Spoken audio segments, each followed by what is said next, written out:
മുട്ട അരിച്ച് കൊടുക്കാം. മുട്ട അരിച്ച് കൊടുത്തിട്ടുണ്ട്. ഉപ്പിലിട്ട മാങ്ങയാണ് ഞാൻ ഇപ്പോൾ എടുത്ത് പൂളിയതാണ്. ഉപ്പിലിട്ട മാങ്ങ വെച്ച് കൊടുക്കാം. നങ്കിമീനും ചെറിയുള്ളിയും പച്ചമുളകും കൂടെ വറുത്തത്. പൊതിച്ചോറ് ഇടുമ്പോൾ ഭയങ്കര ടേസ്റ്റാണ്. ചെറിയുള്ളി ഇങ്ങനെ വണക്കിയെടുത്തിട്ട് നമ്മൾ പൊതിയിലിട്ട് ഇടാം. പിന്നെ നമ്മുടെ ഇന്നത്തെ സ്പെഷ്യൽ നാടൻ കോഴിമുട്ട വറുത്തത് വെച്ച് കൊടുക്കാം.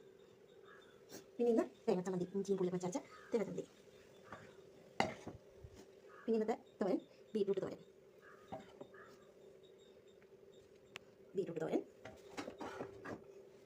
പിന്നെ ഇന്ന് പാവയ്ക്ക വറുത്തരച്ച കറി, പാവയ്ക്ക തീരെ. പിന്നെ ഇന്ന് ഒഴിച്ചു കൂട്ടാൻ മോര് കറിയാണ്. എല്ലാവർക്കും ഇഷ്ടമല്ലേ മോര് കറി? ഇന്ന് ഒഴിച്ചു കൂട്ടാനായിട്ട് മോര് കറിയുണ്ട്. പിന്നെ എന്തെങ്കിലും അച്ചാർ വേണ്ടേ? അങ്ങനെ നമുക്ക് ഒരു കഷ്ണം നാരങ്ങ അച്ചാർ വെച്ചു കൊടുക്കാം.